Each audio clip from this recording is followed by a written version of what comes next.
Joining me now on the Knicks Film School Podcast, a returning guest. You might say a jilted lover. I'll give him the opportunity to crack some jokes once I bring him in. Longtime writer for The Athletic. He left the Knicks beat not in disgrace, but victoriously off of a playoff run.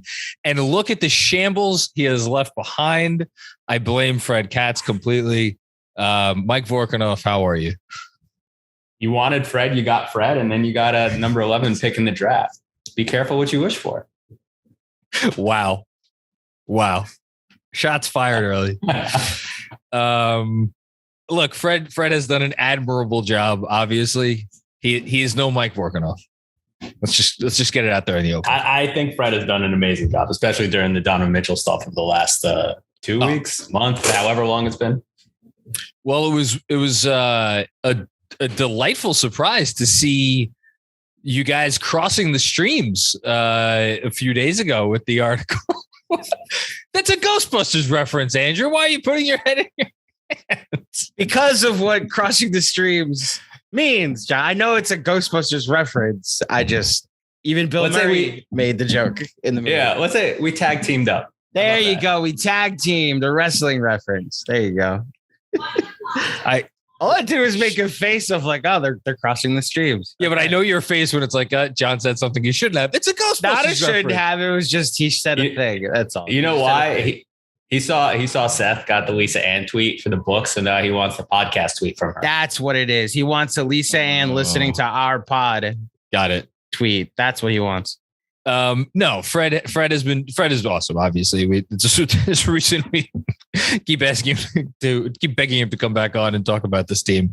But no, man, we've missed you. It seems like yesterday that we had a conversation. I think you were at a hotel room in Vegas where you revealed. I mean, you had told me previously, but you revealed for our listening audience that you were leaving the beat and going to do some other sorts of reporting for the as pertains to the NBA, but from a different angle. So I guess I'll start here. How has the last year been for you? It's been different. Let's say that much. I've missed the Knicks beat at times. It's always cool to write about. Yeah, it's cool to write about a team that so many people care about. The Knicks fan base is so large and so vibrant and so mostly emotionally intense in a positive way. Mostly. It's cool. It's cool to have written, just cover the Knicks and just mostly for the fan base, honestly, more so than covering the Knicks themselves, which has its own trepidations that are just now further and further leaking out into the open.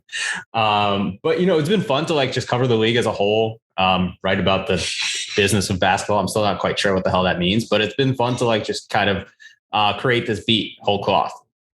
So that actually you stole my next question, because I remember a year ago you said something to the effect of I really don't know what this is going to be. I'll figure it out as I go along. And you just basically, said a year later, you still quite don't know. So what is it clearer to you what you are doing, or you're still just kind of feeling your way as you move along?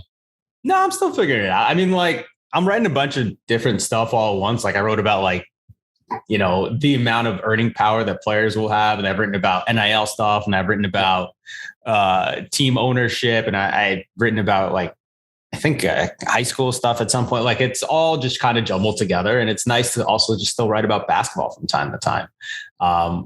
They've luckily given me a lot of flexibility and leeway just to write about many different things at once. I was about to say, is it liberating writing about the sport from the perspective of there is no business of basketball fan base as opposed to the Knicks, which, as you just said, has a massive fan base. Is that give you more leeway? It does. It also makes it harder because it's how do you get people to care about something like that, right? I wrote about private equity ownership of NBA teams. How do you get people to care about that when there is no private equity fan base out there? Well, other than those who are in private equity, right? So aside from those guys, and there's no so it's just trying to figure out how to make people care about it. But it's fun. I wrote something about the Nuggets and I talked to Calvin Booth, their GM, and like I'll have some stuff about some other teams later on this summer. And it's just fun to kind of delve into that and try to write about basketball from time to time because numbers get boring too. I think I understand people think that numbers get boring too. Well, one more and then we'll move on to maybe some more Knicks themed stuff. But like, because we've talked obviously offline a lot, we've talked on here a lot. I respect immensely the way you think about the game, think about the sport, think about the league, think about how it operates, think about how teams operate. And I know you like to deepen your knowledge of all of that stuff. Do you feel like your, I don't want to say understanding of the sport is different now that you've done this for a year, but like you are able to come at it from like a different angle or something like that? Yeah, I mean, I think so for sure. I think I'd be bad at my job if I didn't. Like the whole point is just, the nice thing is everything kind of overlaps now. The business is so closely tied into the basketball in so many different ways, whether it's a cap, whether it's about who owns and runs the teams. Like it's just important to know all of these things. And, it's the Knicks are an interesting team to cover as your first NBA beat because they're such a closed wall organization. And it's nice to kind of like go to different places, talk to people from other teams. And I was doing that before too, but like just do it from a different approach and just kind of broaden horizons a little bit. Fred went the other way, which is I think benefited him really well. And I think Knicks, the readers too, is like he covered the Thunder, he covered the Wizards for a long time. And like bringing that and bringing your sources into that is I think very, very useful and helpful. Yeah. I mean, I love Fred's analysis. And I actually, you know what? I haven't asked him about this explicitly, but I will now do so now that you brought it up. Next time he's on the show is like how much his coverage has changed going from covering a team that, has a GM who literally sits up there and says, I will sit here until you run out of questions to ask me. And then 2.5 hours later, he's like, okay, I'll see you guys later. To one. By the way, highly recommend listening to Sam Presti's press conference from whatever it was, May, April. I don't know when that was. That's the one I'm referencing, right? Yeah. It was a trip. Like he does not just like give you the boring basketball answers. He got into some weird stuff there. I'll go off the rails for a second, but I'll bring it back. Ostensibly the Knicks do what they do because they think it benefits them. Because why does any person do what they do? Because they think it benefits them in some way. Do you disagree with that?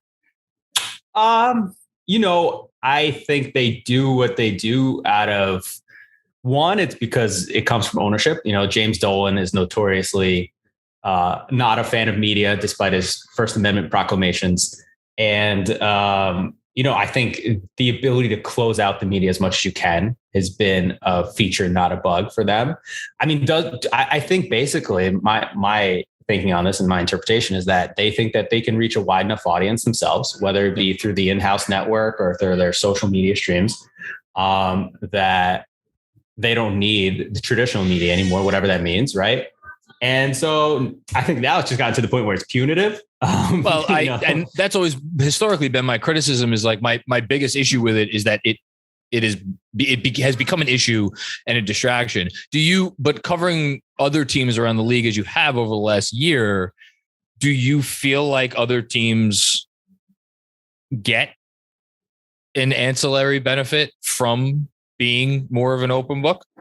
Yeah. I mean, look at the Warriors alone, right? Like the Warriors have been super successful. They're now valued at the second most valuable NBA team. Oh, they print money. Yeah. Yeah. Behind the Knicks. Like they are one of the most media friendly, maybe the most media friendly NBA team there is. And it helps because it builds, like when you have a super interested, frothy fan base, the more stories, the more content they can have, they eat it up. Right. Yeah. And the fun thing about Knicks fans, just like it is about Warriors fans, is they know what the good stuff is and they know what the bad stuff is. And so they can tell it apart.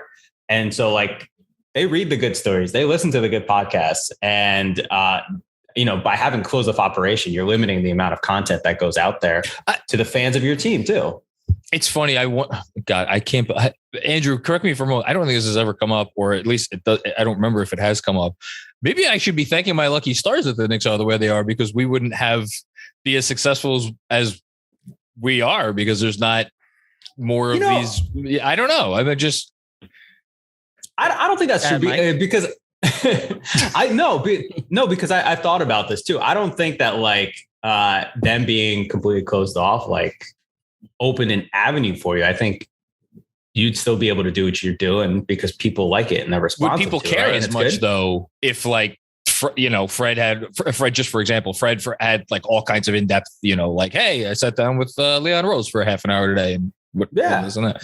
But that's I think so too. Like there's so many different lanes and so many different ways of like writing and covering a team. I guess, even as we see on the beat. But to your point, Mike, fans are able to identify the good stuff from the bad stuff. And just to toot our own horn, we're the good stuff. That's not saying the Knicks beat is the bad stuff. I wouldn't say that whatsoever. But Fred is part of the good stuff because he's here once a month. And to your Warriors points, like there is also one of their starters doing his own podcast and willingly giving the good stuff out. So that's adds to why the Warriors are able to do what they do, But I mean, like it's not as if people wouldn't listen to you anyway, right? Like, if the Knicks were like a super open organization, there are lots of different, content vehicles around the Warriors too, right? That's true. Yeah, that's true. Well, Lightyear Spot is like that's what I'm saying. Literally one of the Blue Wire pods. There's no Knicks player doing a show is my point. Like but that's different though because for my personal opinion, if I'm trying to think of a player who people would actually want to listen to, who would have the most popular Knicks podcast of anyone on the Knicks on this team? It's a runaway. I wonder if Vork's going to say the same name I'm thinking of. On this team, I mean, there's a runaway number one. There's an obvious answer, but I don't know if that's the right answer. Okay. I mean, Mitchell Robinson had his own show. That's the one. But I don't know. I don't know. Make it boring. I don't know if Mitchell Robinson can do 30 minutes. I don't open either. Mic.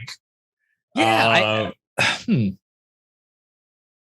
I don't know if he can. I'm thinking now. I don't know if he can do what Draymond does, but listen, go ahead. Sorry. I think this is all kind of like builds onto each other. Like the reason Draymond has his podcast now is because he's extremely smart. Yeah. He's extremely media savvy and he's gotten a lot of reps talking to the media over the years. Right. Because the Warriors like basically have a like, hey man, if someone wants to do a story on you, go for it policy. The Knicks don't have that. There's very few Knicks feature stories out there. There's few opportunities for Knicks players to go out and talk to the media. Even if you want to talk to like, the Daily News or the New York Post or Newsday or the Athletic, like how much other stuff do you see out there? Right. Yeah. It's all part of kind of the closed garden approach. Whereas Draymond's gotten his reps. He's become amazing at this. Would you know if that has changed since KD left? Because I know he was combative with a lot of local media and it's kind of shown a bit in parts of how Brooklyn handles the media too. Yeah, I mean, I think when you go to Golden State, when you go to the Warriors organization, you fit into what they're doing.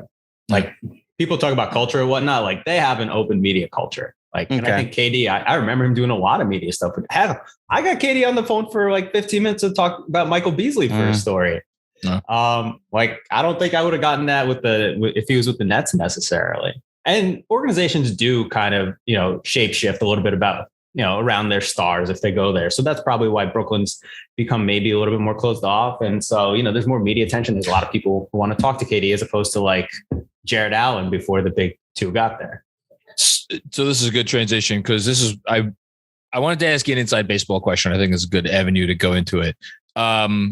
With the Donovan Mitchell, we're now on week 2.5, I guess, of the, I don't know what you want to call this, the standoff, something between Danny Ainge and Leon Rose, and something that has become a talking point for a lot of Knicks fans, and I think fairly so, is that there are media members out there who have developed relationships over the years with Danny Ainge, and some of the stuff that is being put out is perhaps favorable to Utah's negotiating position. So one, I'll ask you, do you think that is the case? And two, if that is the case, do you think it is actually helping them in any material way? I mean, I think there's a lot of, how do I say it? And if it's an unfair question, tell me, because No, it's not. It's not. I think there's a lot of ways in which people get news, right? I think the presumption that news is like received, right? Like when anyone who covers any team, usually it's very infrequently where like the person you're covering, the GM of the team says, "Hey, what's up? We're trading, for whoever tomorrow, just attribute it to sources." Yeah. Maybe that works that way somewhere, or maybe once you get to the very, very top, but usually it's like you are piecing things together. You hear from one person, you verify with another, you build on it with a third, et cetera, et cetera. Maybe that's, if it's coming from Utah, where maybe you're thinking Danny Ainge has built relationship with some people, but he's only been there for a very short amount of time. Other people in the Jazz organization have been there longer, obviously. And maybe they're trying to kind of like help their negotiating stance by leaking something, but like, do you really think that the Knicks are going to suddenly wither under the pressure of a leaked media report? Like, I don't think that happens. I hope not. I think that's more so. I think that's more so for the fans than it is to try to gain like ground in negotiations most of the time. So, my maybe the fans and ownership, depending on which person owns a team. Because then, like, who cares what I shouldn't say who cares what the fans think, but like, if it's all for the fans, then it doesn't really benefit the negotiations one way or the other. Then, like, I guess really what I'm asking is like, what is the point of leaks? And maybe that's a ridiculous question, but it's not leaks all the time. It's like you don't know who like someone is talking to who hears about the trade conversations and what has been put into in or out of like negotiations that then tell someone else, and then a reporter hears it and they verify through other means, right? Like it's not always just like that's a Danny great point. Calling someone up and be like, "Hey, we asked for all 8 firsts and the right to Patrick Ewing's I was gonna say firstborn child, but he's already had children. I don't know his jersey that's hanging in the rafters, like the rights to his jerseys. Like it's not usually as clean as that. Yeah, and if it is as clean as that, it becomes very transparent. And that just fails. I think actually Fred has probably said on this pod that like, you get stuff, you talk to other teams who have talked to the team that you are trying to gather information on. And then that's, how you start to piece things together. So that makes a lot more. So would you say that there is much less, what's the term, water carrying that goes on than maybe is perceived by some people? I think so. I think also, what's the term? I'm trying to think of it. I think there's something called regulatory capture in the financial. I'm not going to pretend to know what that. Someone's going to call me an idiot for probably using this improperly, but it's like basically regulators get so close to the people that they're supposed to look over, make sure are following the rules. They become biased towards them. I think that happens with the media too, right? You subconsciously, maybe consciously have a bent towards the team that you're covering from time to time. And so like, you just frame things favorably. That happens. Like, no one's saying that media members are perfect all the time. So I could see that being a reason for the way that talks are, portrayed, or the way analysis of a team is written about, right? That happens too. Like, there's a lot of different reasons why something may happen. I think most of the time it's a lot less malicious and a lot less overtly conscious than the way it seems. That makes a lot more sense. The most reasonable answer is often the correct one. All right, so that we danced around it enough. So you just again co-wrote a piece with Fred in which you ranked the 17 not draft assets, many draft assets, but 17 assets between draft picks and young players and swaps and other things that the Knicks have to go out in this deal. I want to ask you a couple of questions about that piece because I thought it was great. It was a lot of fun and I thought very accurate. Put on your Knicks beat cap for a second. Where do you think things stand if you had to guess between these two teams? I think they're probably just like at a stalemate. And like Danny Ainge and the Jazz probably have one package that they want. The Knicks are, very unwilling probably to go there. And if they do want to, I think the big question is like, do the Jazz want to trade Donovan Mitchell? Do they feel like they need to trade him because now it's become so public, or are they comfortable with it? Not reaching whatever their own limits are, like whatever they need at a base minimum to make a deal, and saying like, I guess screw it, we'll bring it back. We might be a playoff team next year with Donovan and the other people we have. Yeah, I wonder. That's again, obviously this is not an informed opinion, but like I would think that they would like to get this thing done before the season starts. But I wonder if well, what's so the in impetus? My theory is, and other people have said the same thing, is like the new coach, start off on a clean slate. You're not dealing with this thing hanging over your head, and then like the tanking implications. Although to be honest with you, It's 14%. But even at that, if Donovan Mitchell is on the team for 20 games and it's this current Jazz roster, is that really going to make the difference between, and like you said, with the flattened lottery odds, like it's more, I think that the culture, have like a clean culture reset. Is that important? I don't know. Maybe. Yeah, I mean, but no one says that like Donovan Mitchell is some kind of bad guy. No one's portraying him as. No. And so like, they probably have their own evaluations and have their own projections about what it would be like if he were to come back. And I don't think that like he would be the kind of guy who blows up. I don't think this would be Jimmy Butler 2.0, right? When he didn't get what he wanted in Minnesota and came back and just, created that whole thing. Even then, remember, they didn't trade him till November. That's right, because Tibbs was like, screw it, I'm keeping him. That's maybe not the best decision. If you had to wager again, well, I'll give you three choices. Do you think, I guess 4 choices. Do you think the Jazz budge first? Do you think the Knicks budge first? Do you think another team jumps into this in a significant way? Or do you think nobody budges and they go into the season with Donovan Mitchell on the roster? I don't think the Jazz budge first, because I don't think that they have any pressure to make a deal. Okay. I think if anything, the Knicks have more pressure to make a deal because now it's out there, right? Everybody wants Donovan Mitchell on the Knicks now, right? Like it's a thing that is out there and has been so public. Yeah.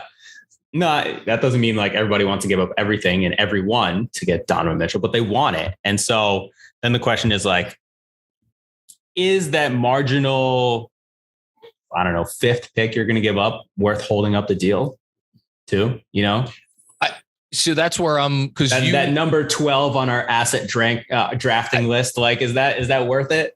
So that's kind of where that's where I want to transition to the piece that you wrote, which you ranked all those assets, because as I was reading it in my own mind, I'm actually sorting what you guys did into like tiers of like, class 1 of assets, class 2 of assets. And I think you could probably quibble about what's in which thing, but like, it feels, well, let me ask you, in my perception, this is not like we're one swap away in terms of offering one additional swap away from getting this trade done. It seems more like the Jazz are, for those who are not watching, I have like a high hand and then like that's where the Jazz are. And then the Knicks are still like down here. There's a gap, but does maybe when one side comes to the table and offers another small thing than the other side, like how do you think this will go if it goes at all? Look, to me, if I'm Utah and I feel like I don't need to trade Donovan Mitchell, then that marginal like extra and like the 12th overall pick or the 12th asset in our draft, the Wizards 2023 first round pick. There you go. Is worth a lot more to Utah than it is to the Knicks, right? If it means getting Donovan Mitchell. Right. I think it's worth more to Utah because you want to make sure you get everything you want. I understand. Knicks. So we're like, okay, we can give that away. It's heavily protected and like maybe it conveys in 2025 at number 14 or something. And I think that's probably, usually how a deal like this gets done, where like the team is like, okay, we don't really want to do it. Maybe this is 7% more than we want to give, but we're also getting the best player in the deal. And you might get nothing but like vapor in 8 years if we're good and we follow our team plan. Yeah, that, right? I agree with that. I also thought I wondered whether or not you were going to, either of you, without knowing who was going to get the first pick, but as I was reading the intro to the article, I'm like, man, I wonder if someone's going to take someone other than RJ first, and if someone's going to put the 29 pick first. And I think you had really thought about it. Did you think so? Let me set the stage. So again, you ranked the 17 assets from the perspective of what the Knicks want to keep the most. So let me ask you this. If you were ranking it from the perspective of what the Jazz want the most, would your first pick was RJ Barrett, would your first pick have been different? Yeah, it would have been a pick. It would have been the 29 pick. Okay. I don't know if the Jazz, I don't know what their valuations of RJ Barrett are, but like, do you want to trade for RJ Barrett, give him a 4-year, 130, 5-year max? I don't know. Is that someone that you want to essentially build around, or feel like you can then trade in a few years after the deal anyway? It all kind of depends on your RJ Barrett evaluation too. And if you're lower on RJ, and if you don't think he can be a sub all-star type of player, right? Like a really good starter, if you think a shot will never come around, you think that like, this is kind of where he is, then, it doesn't do much for your short or long-term ceiling either. If you get Donovan Mitchell. Yeah. But I think correctly, you put, did this from a Knicks perspective where it's like, and you laid it out, all the reasons the Knicks need to hang on to RJ. And then Fred was up with the number 2 pick, and he, of course, took the 2029 first rounder. The more I wonder about it, the more I wonder if, and this is going to transition to the thing I really want to talk to you about, although I know we've been on here for a while already, your pick about, or your article about what's going on in the NBA right now, and has been going on for years with I don't know if you want to say devaluation of first round picks, but just the number of first round picks that are getting tossed into these trades. I wonder if the Knicks can have a stance where the 29 or the distant, there's some simulations where it's like maybe the Knicks go even years on the first round pick. So, but like the point is, if the Knicks can take those distant firsts, whether it's 27 or 29 or 28 off the table. If you were Danny Ainge, or if you're imagining we're Danny Ainge right now, are those picks you're like, this trade is not getting done without those distant firsts? Yeah. I mean, those are the picks I want, right? Like if you're the Jazz, you want to up the risk profile, right? You want to use Daryl Morey terms, like you want to bake in all that variance for you. Like Donovan Mitchell's under contract through 2025, right? Yep. I believe. So like, presume there'll be with him in tow and he's healthy, and like, that means the Knicks will never go higher than an 8 seed, even if everything eighth pick in the draft, even if everything goes well, right? Like those are not the picks that you want to get if you're Utah. And so you want it as far out as possible when calamity can strike and everything goes bad. And now you're the ones who own the upside of all the doomsday scenarios, right? That's why the Knicks probably don't want to give those away either. It's like the further out, the less control they have over their team, the less control they have over everything that happens. Those are the picks I'd want first and ask for most, is the ones further and further away. Because like, what's the Knicks 2023 pick going to be? You can project what that Knicks team is. And that's not what you want to be buying. Yeah. And like, I think what your article did a great job of was really going through all of the trades that have happened over the last 5 years and how they've kind of set this new precedent. And you distinguished the potential Knicks Jazz trade in that this would be the first, I think, and correct me if I'm wrong, the first such trade of this kind of magnitude where it would be bringing in star number 1.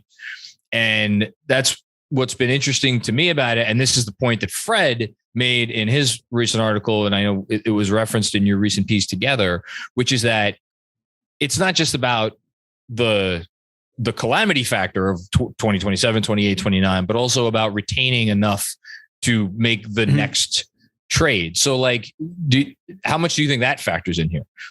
I mean, I think that's like very important for the Knicks, especially, right? They need something after this deal to bring in someone else, right? I think we're all pretty much in agreement. Donovan Mitchell probably is not going to be your best player if you're a title team or a title contending team, right? Like unless there's just so many good players right alongside him that you have a kind of a strength in numbers approach.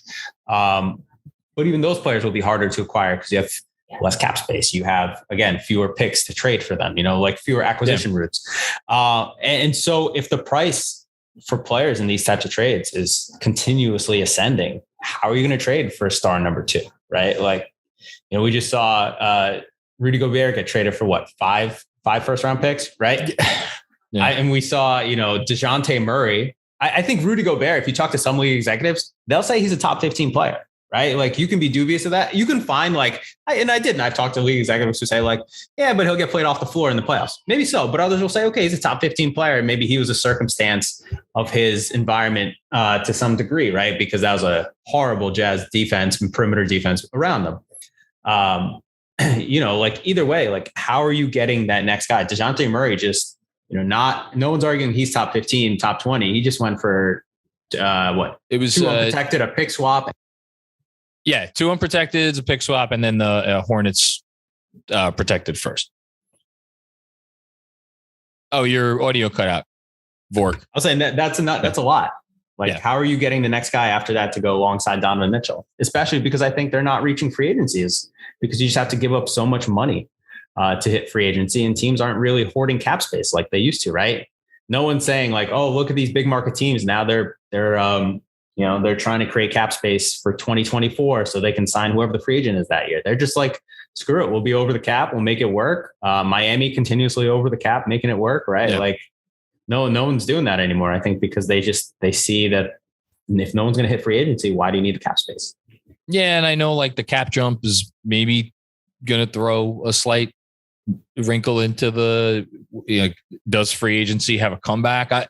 I'm more curious about, and again, you talk to a ton of people for your story about the value of picks. Do you think there will be a reversion? And if so, what, do you think that's just because this can only, because in my mind, I'm wondering, is it this can only go so far where a certain number of teams hoard a certain amount of picks, and then there's a certain other segment of teams that just don't have the picks to trade? Or can this be cyclical, truly cyclical, and just I don't know the answer to that question. I'm wondering if you have a thought.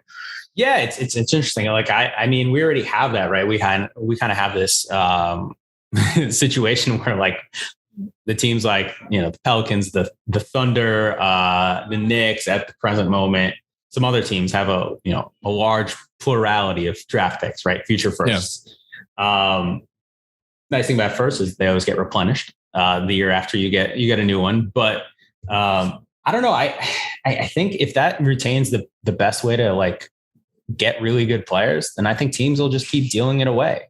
There's too much incentive to be good in the present tense as opposed to the future. Why? What is that? Maybe that's an obvious question. There's too much incentive, but did long-term planning go by the wayside at some point, or has it always been this way and we've just not realized it? I mean, there's just people lose jobs when you're bad. People, owners don't want to be bad for long, selling them, especially if you're in a big market. Hey, listen, 3 years from now, we'll be awesome, but we just kind of got to ride it out. Even in small markets, you see that. Remember Philly in the Sam Hinkie days, the process got cut off when the ownership there was just this is too much. We got to speed this up. You know what I mean? And we've seen that in other cities too. We've seen that in New York. We've seen that elsewhere. And I think stars will continuously choose to opt in unless it's a Kawhi situation where he just has one team or one area on his mind as the only place he wants to go to, and he'll do whatever he wants to do to get there. With the cap spike, whenever the new media rights deal kicks in, yeah, it's going to create a lot of opportunity, I think, depending on whether they choose to smooth it, which I think they'll do this time around instead of just kind of taking it all at once. But that's going to be bigger contracts for all those players too. And that's more money to leave on the table. And so I don't know if it's necessarily the opportunity to kind of reinvigorate free agency that we think it is. So, now that you just said that, this really all does tie together, because by that logic, just take the money and then figure out your next move later, which has been, I think, the talking point for a while now in the league. And yet we have a situation going on in Brooklyn right now. And I know this is a Knicks podcast, but I do think it's relevant because, again, the stuff all ties together where, I don't know, I imagine a lot of people around the league are curious as to what's going to happen in Brooklyn at the very least. I think it's fascinating because pretty much up until the Ben Simmons situation in Philadelphia, when did you see teams push back against players who wanted out? Never.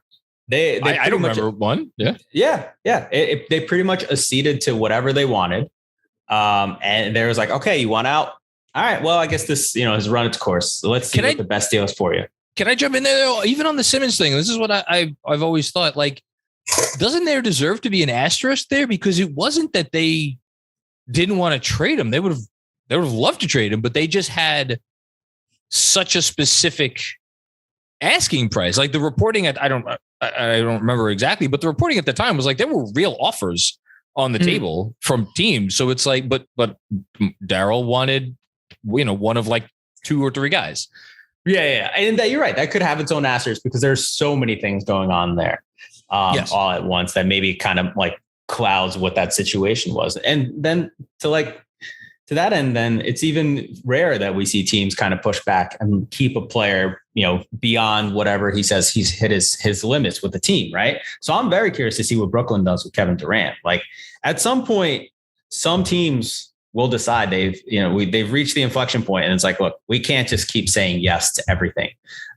Everyone wants to be known as a player friendly organization. Everyone wants to be known as a potential destination for whoever the next star is that wants to go somewhere new. Is that why teams acquiesce, do you think? Or is that a significant factor?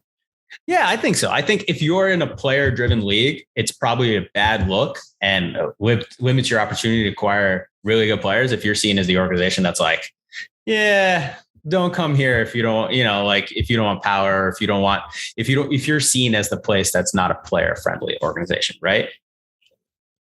Yeah. Even Miami's the outlier. Miami, I think there's all that reporting about how Pat Riley wouldn't necessarily let LeBron James bring some of the people into the organization and he pushed back a little bit. And the fact that was an outlier became kind of newsworthy, didn't it? Probably because you hear it so infrequently.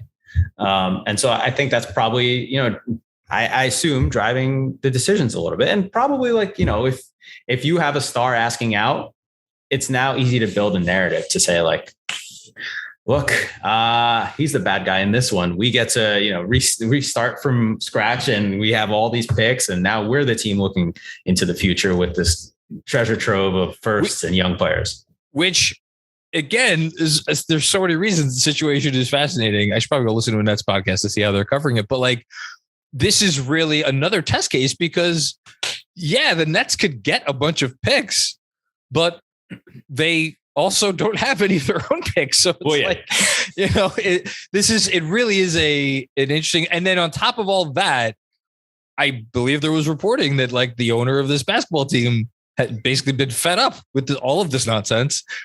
And if ever there was a situation where you seem like, okay, somebody wants out, please get them the hell out of here. And yet here we are a month into this KD thing and he's still a member of the team.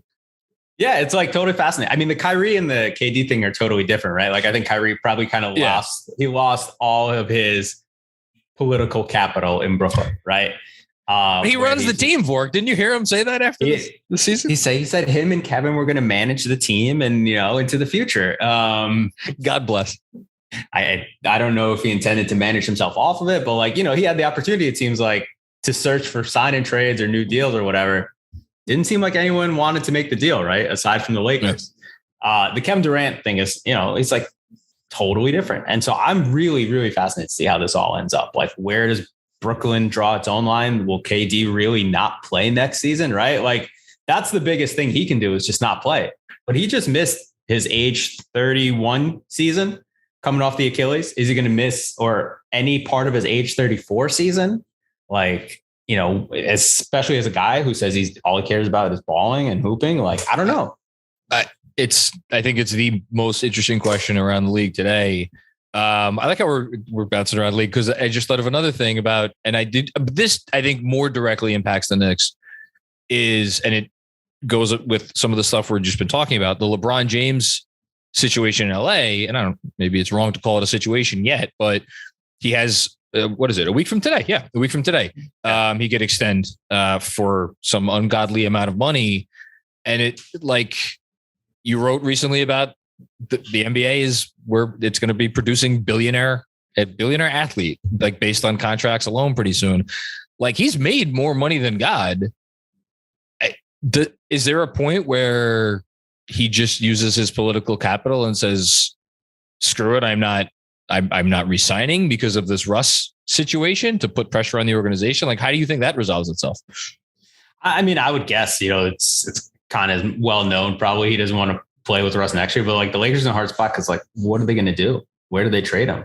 I know where they could trade him. I guess play basketball. One spot, but like other than that, were you going to really waive and stretch him for the next 3 years? And they can't do that. $20 million on your cap or whatever it is. Well, they don't even. But if they waive and stretch him, they don't. I mean, they'll. I shouldn't say that. They will get. I think they'll get some cap space next, not this upcoming season, but the season after that. But like not an appreciable amount. Yeah. It's not really worth it to them. And he's almost in a way like, the Warriors talked about maintaining their salary cap slot with that D'Angelo Russell deal, right? Because they knew they'd always be over the cap. Well, the Lakers are in the same situation. They need to maintain that max cap space slot in some way. And like Russ presents them that option. You know who has a nice size cap number? Not as big as Russ, but it's Julius Randle here on the New York Knickerbockers. Man, things have changed. I think last time I talked to you, you were in love with Julius Randle. It's your fault. This is really why I wanted you back on the pod. So I could meander around different topics for 45 minutes and then now blame you, solely you, for leaving the beat and taking whatever good vibes Julius Randle once had with you. So it's your fault.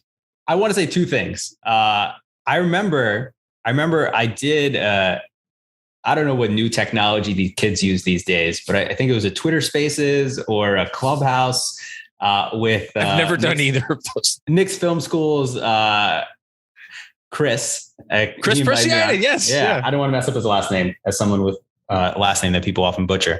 So, and I remember I was like, this is ahead of the playoffs. And I was like, this could really all go wrong for the Knicks if Julius Randle starts missing all those really hard jump shots that he's been hitting all season long because they're really difficult and no one should. He's probably not the kind of good shooter who can just like hit those all the time.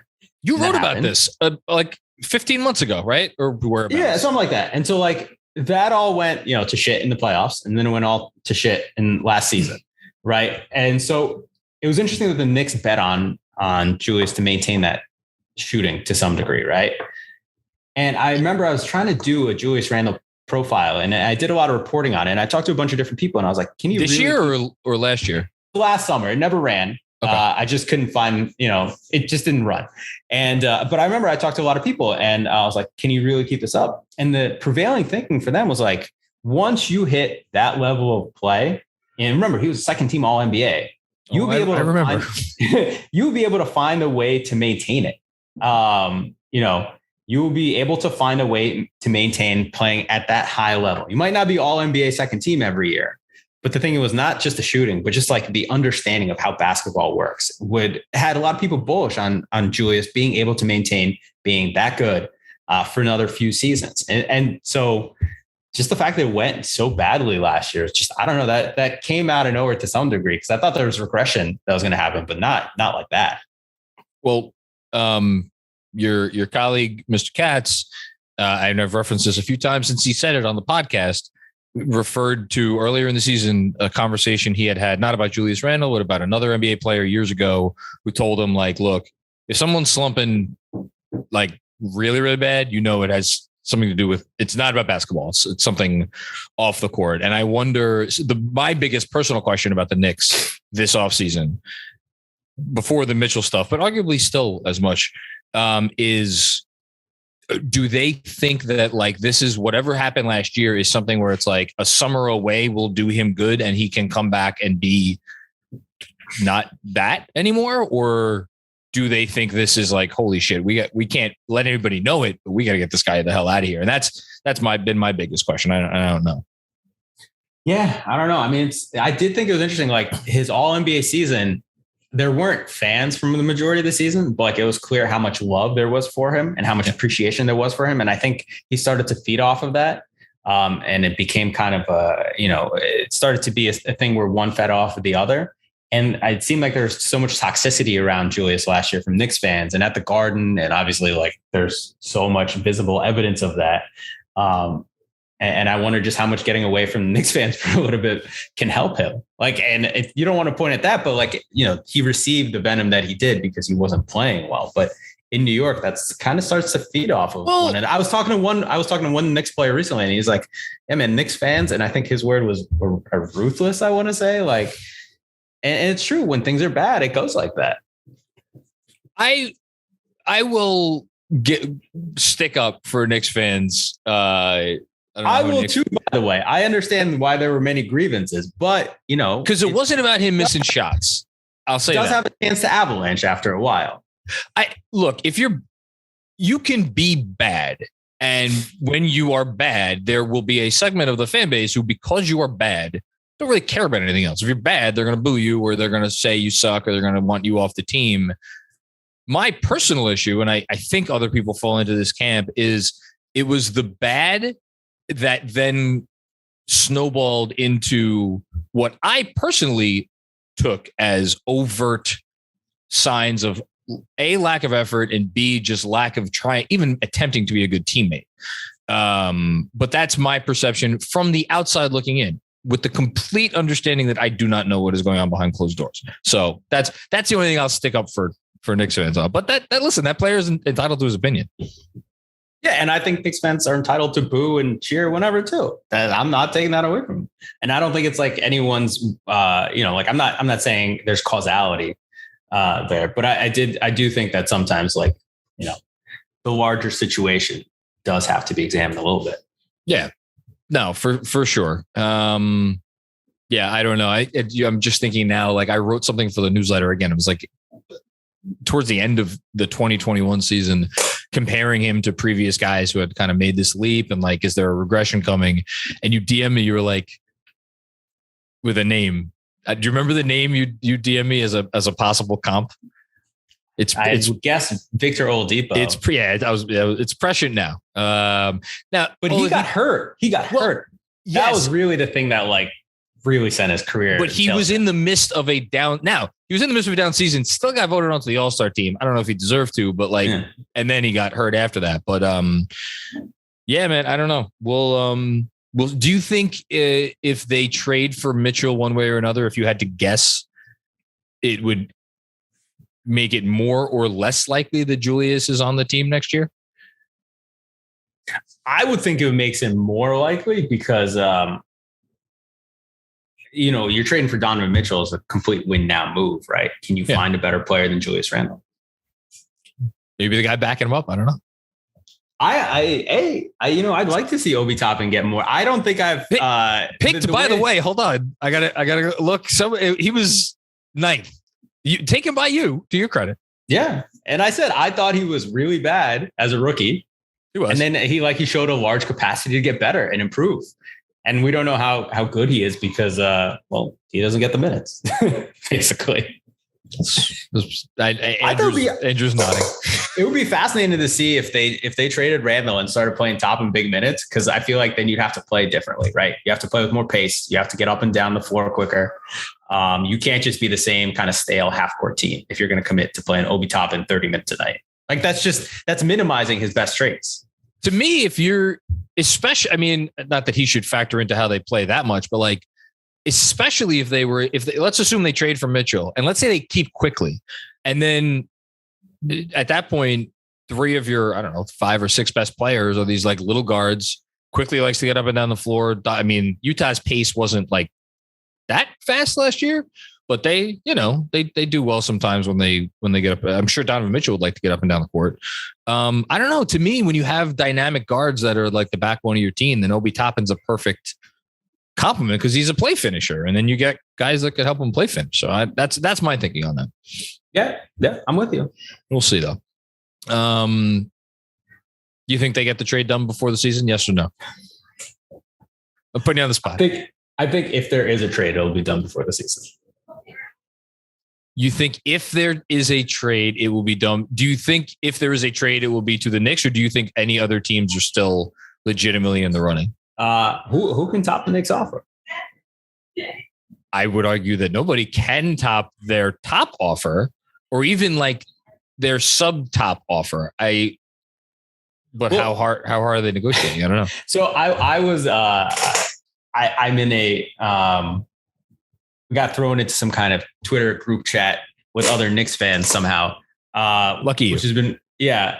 No, it's actually been very enlightening. But anyway, one of the points I made was, is this the guy you want to go in for, right? If you have a finite amount of picks and you know you are going to need a lot to get a star, is that the guy you want to go in for? I think that's part of the calculus with this trade too, is like the Knicks have to be comfortable saying like, okay, we have, 8 future firsts or what is 11 future firsts that they have of their own and other teams choosing. Like, is this a guy you want to give up a large, portion of them for, knowing that it may cost you the ability to then kind of trade more away for a future star to pair alongside with them, and knowing that more will probably hit the market too. Like, do you want to just pass on this one? Well, so that's my big thing is like, yeah, stars request trades a lot. Clearly, it's the NBA, but how often is it a guy that is going to fit your timeline? How often is it a guy that's going to want to play for this particular franchise, which has had historically some difficulties attracting, people their way? I think it's not a perfect fit. Obviously for all the reasons. How good is Donovan Mitchell? Like that all fits into it, that's probably the biggest thing is I'm higher on him than I think consensus. I think I'm in like probably the 75th percentile in terms of how I view him as an NBA player and like what he could be from here on in. But at the same time, which is why, Fred's recent article was I thought a very good one. I do think it needs to be a trade where they don't empty the cupboard of good stuff, which is why, again, the thing for as much as like, I want to keep all like more of the kids than not, because I love watching them. I love watching Obi Toppin play. I love watching Emmanuel Quickly play. I love watching Quentin Grimes play. I think I would imagine the big thing for Leon Rose is to try to retain those distant firsts. And maybe that's the deal breaker point for Danny. And then that's how we get to October and there's no trade, right? Yeah. I don't see Danny Ainge as the kind of guy who's just like, well, I guess we're there far along. So I got to deal him now. Like I could see him he seems very comfortable with being uncomfortable. Someone said, I don't know if it was reported or just like I heard it. He was on like the golf course last week. It's not like he's holed up. Everybody needs vacation. Yeah. NBA execs need to get away too. You got to recharge. Yeah, that's great. Anything we haven't touched on NBA wise that you find interesting at the moment? I tried to cover as much stuff as possible, but no, I think that's about it. I'm trying to think of if there's anything else. You got anything coming up that we should be on the lookout for? What is the 2022-23 season going to be for Mike Vorkunov? I got to figure that out. If you have good story ideas, send them my way. I'd like you heard it here. I'm open to any and all story ideas. No, I just took 3 days of vacation, so it was nice to like not think about anything for a while. At some point, probably next month, I'll have to figure out what my schedule is and see what stories I want to do next year. I don't know. To me, the 2025 cap potential spike is going to be really fascinating because I feel like that could change the situation for a lot of teams. Like teams like Minnesota and Denver are pretty much at or near the 2025 cap. If it keeps growing conservatively, and there will be other teams along there with them, and it's going to be interesting to see like what teams are the Warriors and the Clippers and maybe the Nets, if they want to keep spending this way, are like going to be like the Mets in baseball, right? They're going to be financial superpowers, and what other teams will go along for the ride. So you're looking at it more along the lines of from a luxury tax ownership standpoint, as opposed to the last cap spike, which was let's spend like drunken sailors on Joakim Noah and Bismack Biyombo and Timofey Mozgov. Those things are related, right? If all of a sudden you get like 30 million more in cap space one summer and you're like, oh, we're 20 million under the cap, got to spend it on somebody. Who's the 2025 version of Joakim? I don't even want to think about that. It's not anybody that I want. I will say Julius Randle's contract ages well. I think the last year is under that new cap, the new meteorites deal. Andrew, you want to chime in? You're muted. Yeah, I figured it out. I was literally about to say, doesn't Julius Randle's extension end in 2025? He has a player. It has. First of all, the extension still has not started, or I guess it started technically. But like he July can be 6th. A free agent in 2025. If anyone, there's your Joakim Noah. if anyone works for a Vegas casino, put up some odds on the odds that Julius Randle opts into his player option or chooses to become a free agent. I'd like to see those odds. Mm-hmm. Hey, if we've got a $180 million cap that summer, Jesus, his contract looks just fine. We're at 123 right now, right? What about his next contract? I was about to say, does he opt in? Listen, I just wrote about it. There's going to be huge NBA contracts coming out in the next like 5 to 10 years where everyone's going to be like, holy crap, he's getting this much, like 5 years, $400 million. Like it's going to be mind boggling sums. One more, and then I promise I'm gonna let you go because you've been on here for an hour. This is just literally just popped into my head, so I'm kind of springing it on you. Like Zach Lowe has talked a lot over the last few years. I have to get a Zach Lowe reference in here. Zach has talked a lot over a lot of years about the nature of like max contracts and ways to make things more fair and equitable for teams, for players, but like, you know, because like we want teams to be able to retain guys, but at the same time, you don't want these situations like John Wall and Russell Westbrook where you sign this contract and it like basically it's a death knell the moment that it's and some would argue Bradley Beal just a few weeks ago. Do you think there is a chance that anything happens with the way that max contracts are done in the NBA? That's a good question. I don't know. I should probably do more reporting on this. I mean, we keep seeing it tweaked from the 2011 CBA to the 2017 CBA. I think the 2017 CBA, it was changed in a way that hypothetically should have made it easier for teams to retain players, like star players, right? By offering those huge giant contracts. And it actually worked out in a way where teams were like, I don't know if I want to give Jimmy Butler $200 million, right? It almost made some of the cheaper teams that were just like, we don't want to pay that kind of money. I don't know. It's going to be interesting. I really don't have an opinion on it because I just don't know what recourse is. And I think he's floated the idea of like, if you pay someone 35% of the cap, but it only counts like 75% of the way or something like that. Which is definitely interesting, but also could lead to more cash spend by teams. I don't know if owners want to vote for that. Right. That's a good point. Yeah. I don't know if they want to like kind of legislate themselves into spending more money than they have to. I'm fascinated by it because I think that's like everything that happens in the sport centers around the max, like the players on max contracts, like who's getting them. And so that's the only reason I would love to read anything you have to write on that in the coming years. I've actually talked about this with some people. And I thought the one interesting tweak that they could do if they want to limit the amount of like essentially player movement, star player movement, just guys who are like, look, I want out, I want to get traded, is to not have a max salary, because then you're not able to fit maybe even two max players under the cap anymore. And theoretically, players union might like this because now salaries will obviously explode, right? Because Kevin Durant is exponentially underpaid, making whatever he makes, even at the max salary level. Yeah. But I don't know. Then you can't complain about players asking out as much because, like, where are you going to trade them? How are you going to combine two guys making $75 million under a cap that's $150 million or something like that? I wonder if there's a way to do it where, so obviously only the team that drafts the player, or I guess acquires the player's like rookie contract rights or whatever, however you want to do it, gets to go above the max, but maybe you keep the max, like the concept of a max at whatever it is. So it's 25, 30, 35%, depending on the amount of years. And then every dollar above that, maybe half of it counts against the cap and half of it doesn't. Like that's an interesting. It could be. I mean, you could also just do it. Like, look,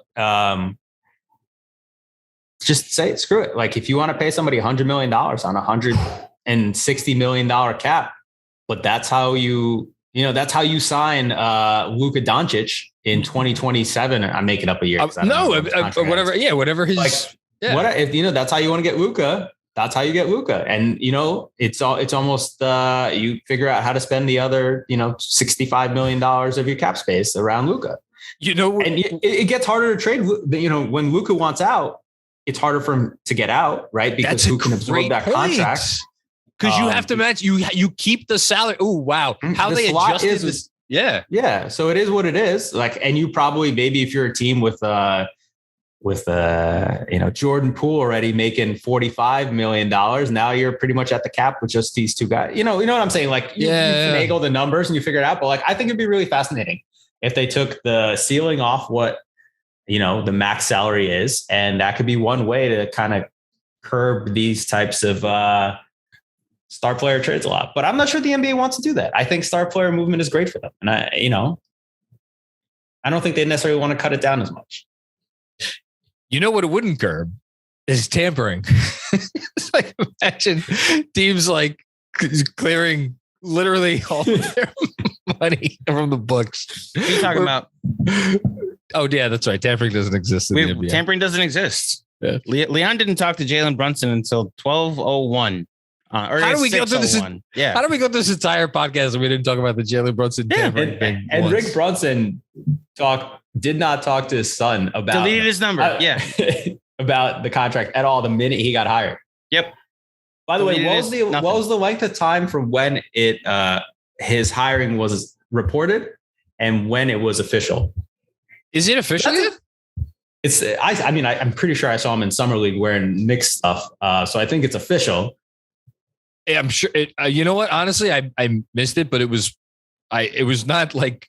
I'm just saying. If we're talking but not talking about tampering, if there's like a 2-week gap between when it got reported and when he became officially a member of the Knicks, not inconsequential.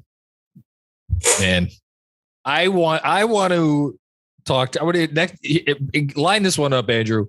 Find the person who the NBA puts in charge of that tampering investigation, and let's get that person on the podcast after they conclude their investigation. I want to talk to that person. Maybe Vork, you could do it. You could outsource your services for. Yeah, I was going to say the Knicks tampering investigation is going to become the NBA version of the Russian investigation, which is everyone's going to have their own conspiracies, and it's going to become a thing.